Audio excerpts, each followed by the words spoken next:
من أصعب المسائل فضيلة الشيخ المشكلة عند الشباب أو بعض الشباب مسألة تحكيم القوانين الوضعية، فنرجو التوضيح فيها حفظكم الله تعالى. هذا وضحه العلماء، وأقرب شيء تفسير ابن كثير رحمه الله، يقول الذي يحكم بغير ما أنزل الله إن كان يرى أنه أحسن من كتاب الله وأن حكمه أحسن من حكم الله، أو أن حكم غير الله مساو لحكم الله وأنه مخير إن شاء حكم بما أنزل الله أو حكم بغيره على التخيير، فهذا يحكم بكفره بلا شك، هذا كافر بالإجماع.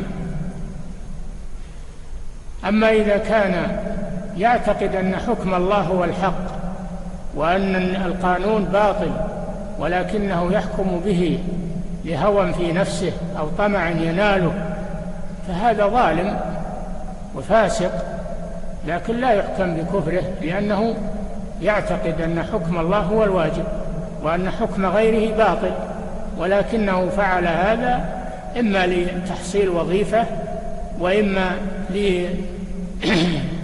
وإما لطمع من المطامع، وهو عقيدته باقية، عقيدته في كتاب الله وأنه هو الحق وأنه هو الواجب الحكم به، عقيدته باقية، فهذا يفسق ولا يحكم بكفره.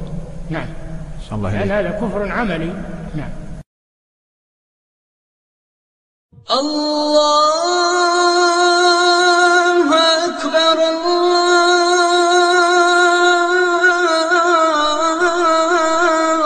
الله أكبر. بسم الله الرحمن الرحيم. السلام عليكم ورحمة الله وبركاته. السلام ورحمة الله وبركاته. الشيخ، قضية الآن تطرح في كثير من الرسائل تحت عنوان أهل السنة والجماعة، وهي حقيقة تنحو منح الخوارج، فأحببنا أن نتثبت منك في هذه المسألة. القضية هي حول ما يناط بالتشريع العام فيما يحكم به الحكام، ويستدل لذلك بما بفتواكم حفظكم الله في المجموع الثمين بأن هذا كفر، وأنه لا يحتاج أن هذا الكفر ظاهر لأنه تبديل. كذلك ينسب هذا القول إلى الشيخ رحمه الله محمد بن إبراهيم. فالسؤال هنا حتى يكون صريح وواضح، هل ترد موانع التكفير أو ما اشترطه أهل السنة والجماعة من إقامة الحجة على من حكم بغير ما أنزل الله تشريعا عاما؟ جزاكم الله خير. هو لا بد بارك الله فيك من كل إنسان فعل مكفرا أن لا يوجد فيه مانع التكفير، ولهذا جاء في الحديث الصحيح لما سألوه هل ينابذ الحكام قال لا، إلا أن تروا كفرا بواحا عندكم فيه من الله برهان. فلا بد من أن يكون الكفر صريحا معروفا لا يحتمل التأويل، فإن كان يحتمل التأويل فإنه لا يكفر صاحبه وإن قلنا إنه كفر، فيفرق بين القول والقائل وبين الفعل والفاعل. قد تكون الفعلة فسقا ولا يفسق الفاعل لوجود مانع يمنع من تفسيق، وقد تكون كفرا ولا يكفر الفاعل لوجود مانع يمنع من تكفيره. وما ضر الأمة الإسلامية في خروج الخوارج إلا هذا التأويل الفاسد. تتأول الخوارج مثلا أن هذا كفر فتخرج، كما قالوا لعلي بن أبي طالب رضي الله عنه، كانوا معه الخوارج كانوا مع علي بن أبي طالب على جيش أهل الشام، فلما وقعت المصالحة بين علي بن أبي طالب وأهل الشام خرجت الخوارج الذين كانوا معه عليه حتى قاتلهم وقتلهم والحمد لله. لكن الشاهد أنهم خرجوا قالوا أنت الآن حكمت بغير ما أنزل الله لأنك حكمت البشر، فخرجوا عليه. فالتأويل الفاسد هذا هو بلاء الأمة من التأويل الفاسد. فقد يكون الشيء غير كفر فيعتقد هذا الإنسان أنه كفر فيخرج، يرى أنه كفر بواح فيخرج. وقد يكون الشيء كفرا لكن الفاعل ليس بكافر لوجود مانع يمنع من تكفيره، فيعتقد هذا الخارج أنه لا عذر له فيخرج. ولهذا يجب على الإنسان التحرز من التسرع في تكفير الناس أو تفسيق الناس. ربما يفعل الإنسان فعلا فسقا لا إشكال فيه لكنه لا يدري، فإذا قلت يا أخي هذا حرام قال جزاك الله خيرا وانتهى عنه. أليس هذا موجودا؟ ماشي بلى ما في شك. إذن كيف أحكم على الإنسان بأنه فاسق دون أن تقوم عليه الحجة؟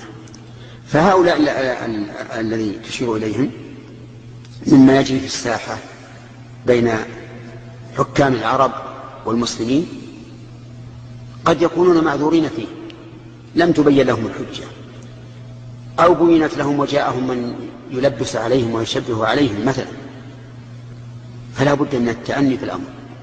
ثم على فرض أنه تم جواز الخروج، يعني رأينا كفرا بواحا عندنا في من الله برهان، وكلمة رأينا تراه شرط، وكفرا شرط، وبواحا شرط، وعندنا في من الله برهان شرط، 4 شروط. فقول أن تروا احترازا من الإشاعات التي لا حقيقة لها، ومعنى تروا يعني تعلموا علما يقينيا. كفرا احترازا من الفسق، يعني لو كان الحاكم سكارا فاسقا فاجرا لكن لم يصل إلى حد الكفر ما يجوز الخروج عليه. الثالث بواح أي صريح ما يحتمل التأويل.